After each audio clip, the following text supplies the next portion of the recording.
Friends hello, doctor जय Mehta from Mumbai. आज के वीडियो में ये डिस्कस करेंगे कि क्या लो एएमएच के पेशेंट को आईवीएफ करने के टाइम पर एग डोनर लेना कंपलसरी है या नहीं।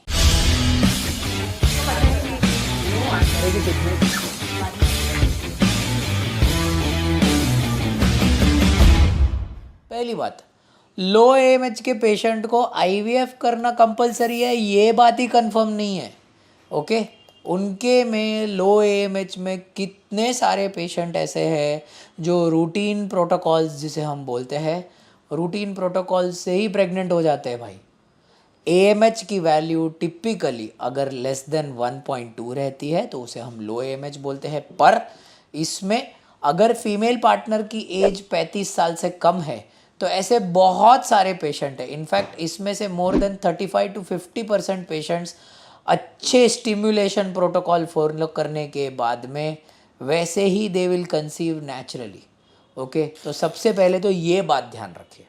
अब नॉर्मली कोई भी कपल को बताया ये जाता है कि क्योंकि आपका एएमएच का वैल्यू लो है, क्योंकि आपके एएमएच का वैल्यू लो है, इसके लिए आपका एग का क्वालिटी रहेगा पुअर।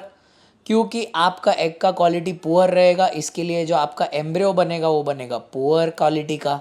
और क्योंकि एम्ब्रियो पुअर क्वालिटी का बनेगा, एबॉर्शन होने के चांसेस और आईवीएफ फेल होने के चांसेस ये सब बहुत ज़्यादा है। और on top of it low AMH है तो जो आपका आईवीएफ करवाने का जो सक्सेस रेट रहेगा वो तकरीबन 30% के आसपास आ जाएगा।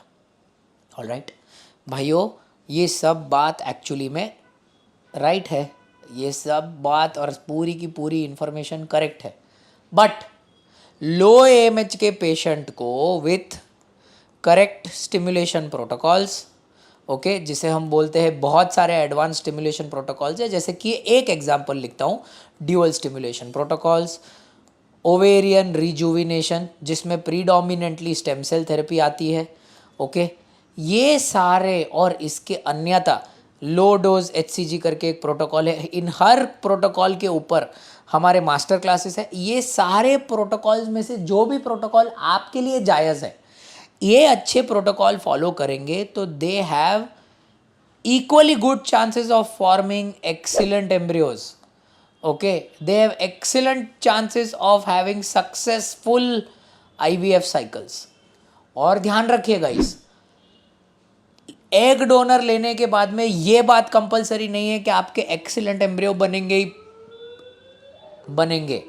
और एग डोनर लेने के साथ में जो आपको अश्योरेंस दिया जाता है कि अगर आप एग डोनर ले लोगे तो आपका आईवीएफ का सक्सेस रेट हो जाएगा 70 to 80%, इस चीज़ में कोई तथ्य नहीं है।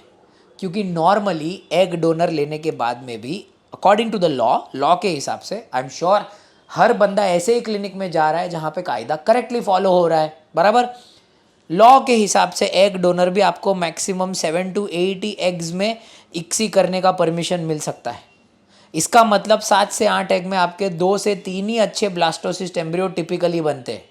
ओके, और ये 2 या 3 जो टिपिकली अच्छे ब्लास्टोसिस्ट एम्ब्रियो बनते हैं उसमें ज़्यादातर करके जो आईवीएफ का सक्सेस रेट रहता है that would normally not cross 50 to 60%। वो भी कोई अच्छे क्लिनिक में अच्छे एम्ब्रियो डालने के बाद में, स्पेशली यूप्लॉइड एम्ब्रियोज के लिए, मतलब क्रोमोजोमली टेस्टेड एम्ब्रियोज के लिए।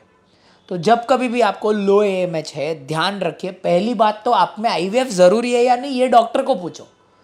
अगर आईवीएफ ज़रूरी है तो अगर आप कोई अच्छे डॉक्टर के पास में जाएंगे जिसमें फैसिलिटीज़ अच्छी है तो कोई भी एक अच्छा प्रोटोकॉल यूज़ करके वो डॉक्टर आपको आपके खुद के एग से सक्सेस देने की कोशिश सबसे ज़्यादा करेगा। अगर वो होने के बाद में भी अगर कोई डायरेक्टली आपको बोल देता है एग क्वालिटी ख़राब है, लो एएमएच है, मतलब एम्ब्रियो ख़राब है, तो ऐसे सब जगहों से आपको बच के रहना है। हमेशा किसी दूसरे डॉक्टर का जो थोड़े से ज़्यादा जेन्युइन है उनका सेकंड ओपिनियन लेना है और फिर आगे का ट्रीटमेंट उनकी एडवाइस के हिसाब से करना है। ऑलराइट, एग डोनेशन को लेके एनी मोर क्वेश्चंस आप हमारे कमेंट्स में लिख सकते हैं, मैं या मेरे कोई टीम मेंबर्स आपको आंसर करेंगे। Thank you so much.